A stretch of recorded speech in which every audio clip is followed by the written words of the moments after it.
Hello, and thank you for stopping by the RifeRadio.com brew review. I'm going to be your resident beer guy over here at Rife Radio. My name's Dan, and thanks for joining me. Today I've got a pretty good choice. Ballast Point Grapefruit Sculpin.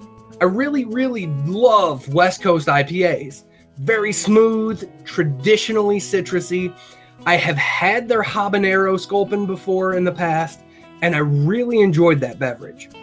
We don't get a lot of California craft breweries out here because I'm in Ohio. So a lot of the distribution that I see is from the Midwest or the East Coast, very few from the South, and definitely few from the West Coast, unless they're some of the more widely distributed companies like Stone.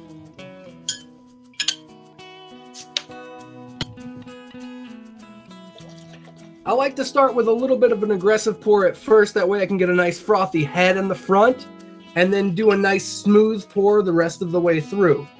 You might notice that I did pour this into a Stouts or Porter's glass. While I was researching Ballast Point a little bit as far as how they expect their India Pale Ales to be drank, they were pouring them into a traditional lager glass. So I really like how the aromatics come through a Stouts and Porter's glass, so that's why I chose to drink this Grapefruit Sculpin from this style glass this evening. One of my golden rules is to never judge a beer by the bottle. However, that bottle must contain the appropriate information that you need as a craft beer drinker to be able to enjoy it.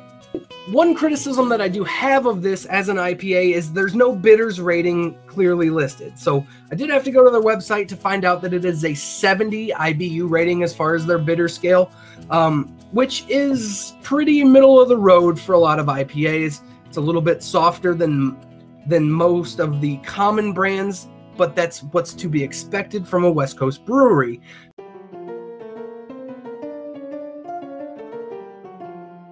I've let this beer sit now for a couple of moments after I poured. A really nice golden wheat style color. Very clear, which I'm very pleased about. I love a good clear ale. I hate cloudy ales. This is very clean, very clear. I love the look of this. Now it's time for me to probably put a little bit of a nose to it and tell you what I smell.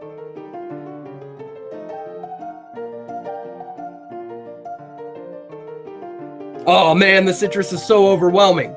I get the pine in this, a lot of citra hops, a lot of citrus smell. I don't smell the grapefruit, oddly enough, for this to be a Grapefruit Sculpin. This smells like summertime. I get mostly citrus, a little bit of the piney, not a lot of malt. That being said, since it smells like summertime, let's see how it tastes.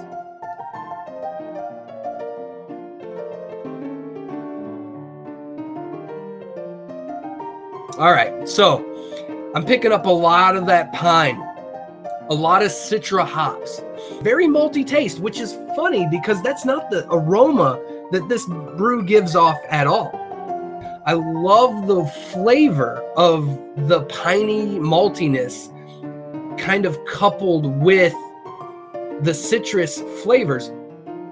On this back half, this aftertaste, I'm getting a lot of that bitters. And this I'm pleasantly surprised with. Let me just take another nice big gulp here and see where this leads me.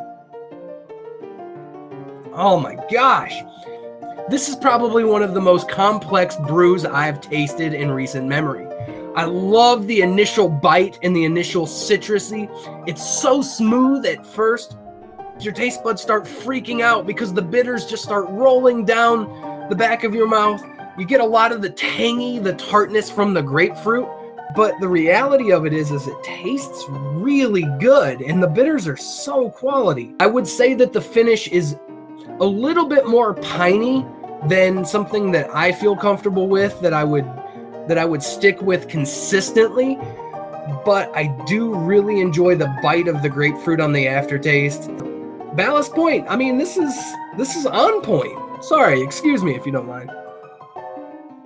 If you're an IPA person and you really like to drink some pale ales, and citrus is your thing, if tart is your thing, if West Coast summer breeze is your thing, This is going to be very sessionable for you. You're going to be able to enjoy 3 or 4 of these. Such a great job with their flavor profile that I feel like I could probably drink these things all night. I did determine that I was going to do a rating scale based on a 100.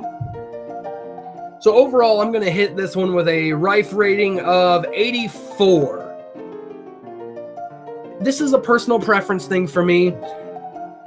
While the pininess works on the aftertaste, it does take a little bit of my score away because it goes against my own personal flavor profile. I love my IPAs to be hoppy, I love my IPAs to be bitter, and I do like Citra hops. I think that's a pretty fair grade for where this brew comes in. I would buy this 6-pack fairly consistently, just as a nice easy drinking and to have around in my fridge. Anyways, thanks for stopping by today. I really appreciate your company. Beers to next time. Please don't hesitate to check out the rest of our content on riferadio.com. Our Beercast is probably the best talk show that you've never heard of yet. Please stop by and take a listen. We'd love to have you.